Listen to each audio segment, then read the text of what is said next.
Hey, y'all need a break. Listen to these stories from r/AskReddit.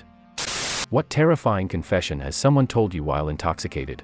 Ages back I was helping a blackout drunk coworker to his apartment etc. He was needing to be carried 1 second, and sprinting across the parking lot the next.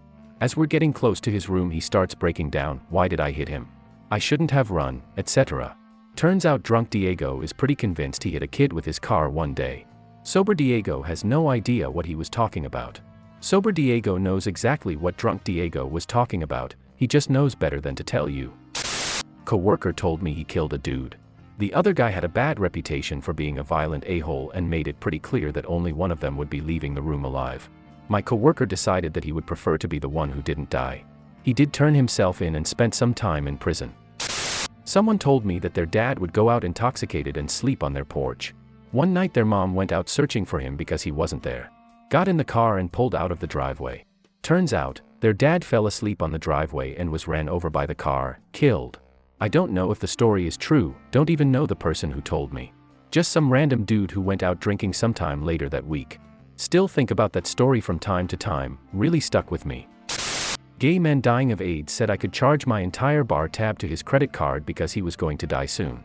Edit, it was me and a few friends watching football so our tab was probably over $200, but I was talking to him for a while before he said this. Think he was lonely and scared. So we just watched football with him for the rest of the afternoon. Made him feel welcome and normal at least for a while.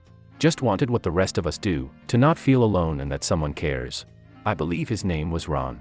Edit 2, this was 2001. Freshman year of college, among all the new friends I made that year, there was one guy who was always a goofball. Very laid back, casual, down for whatever. The biggest red flag we got from him was that whenever people were drinking and hanging out, he would always essentially black out.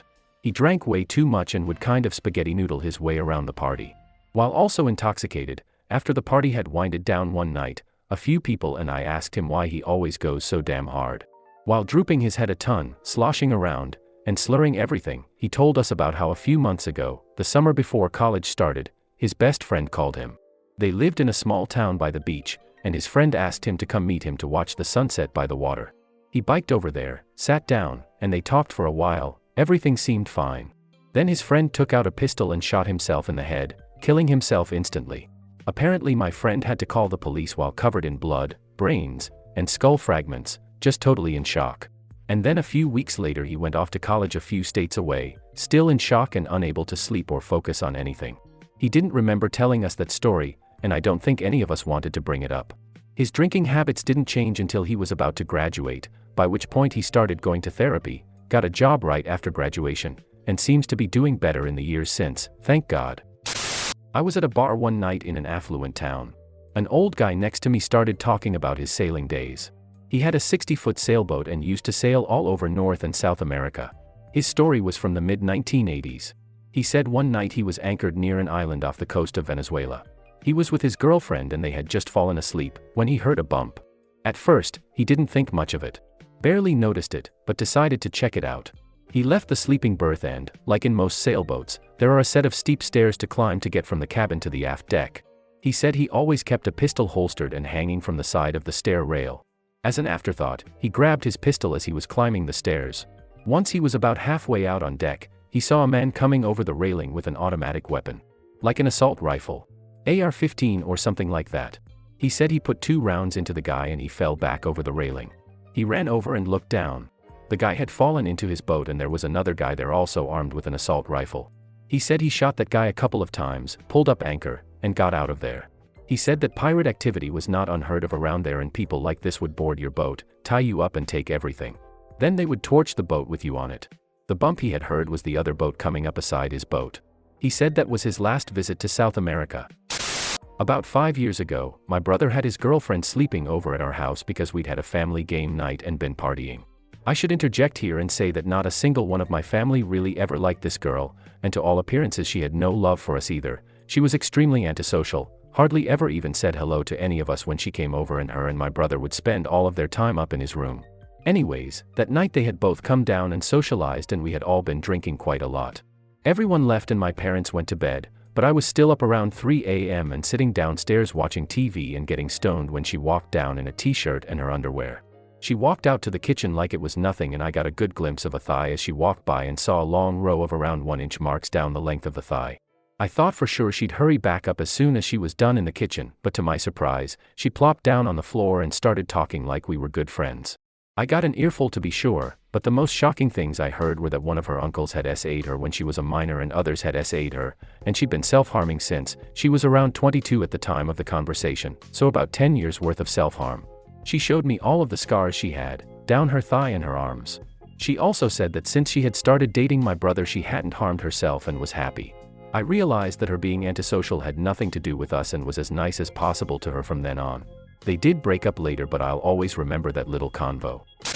A friend of mine likes to drink a lot, but he knows he has a limit because when he goes over it he becomes very talkative.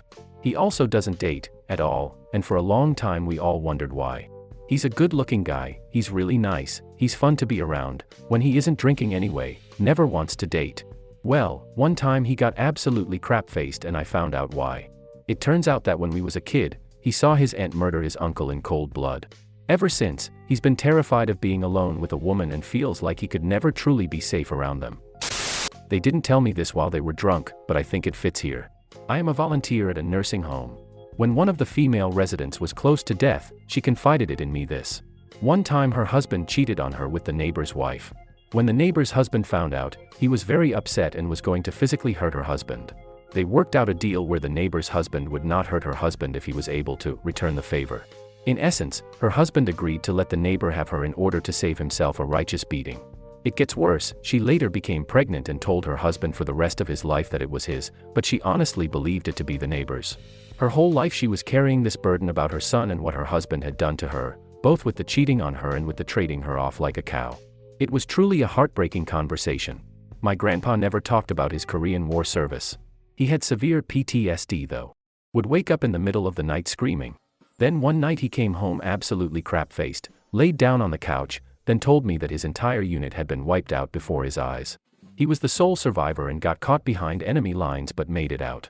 He was their sergeant and blamed himself. He eventually got into veterans therapy in his 60s though.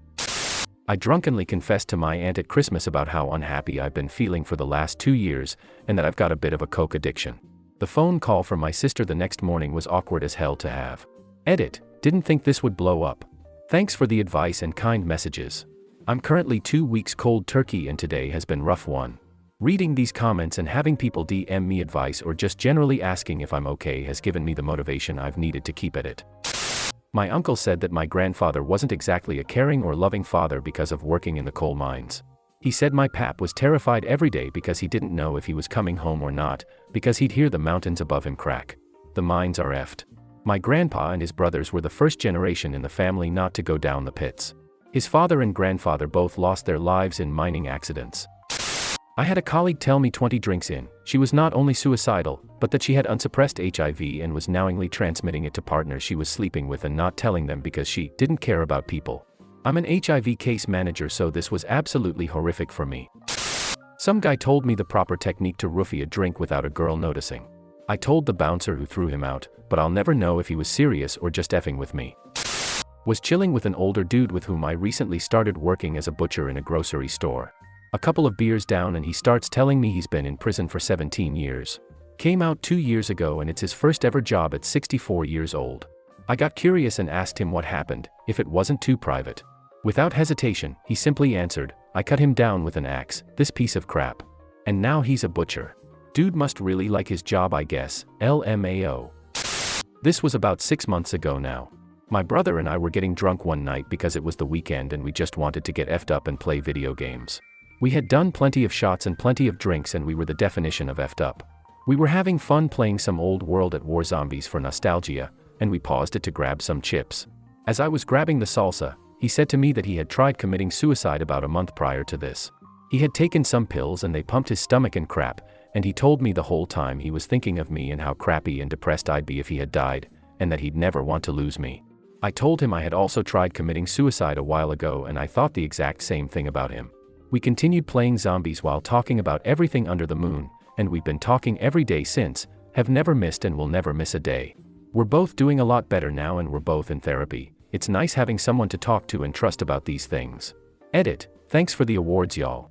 But instead of gifting me stuff, check on your friends and family, and especially people you haven't talked to in a bit. Sometimes we're just too depressed to try initiating conversation.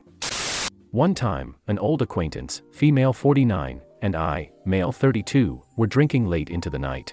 She drank much faster than me, and before long, randomly and drunkenly confessed to me the following. When her aging and sick mother, whom she despised and was a ton of unappreciated work to care for, was left in her care, she intentionally withheld certain medications and gave her too much of other ones, with the plan being to kill her off. It worked. She told her other siblings that the illness must have finally gotten to her and she passed in her sleep. Since she was already old and sick, there was no autopsy.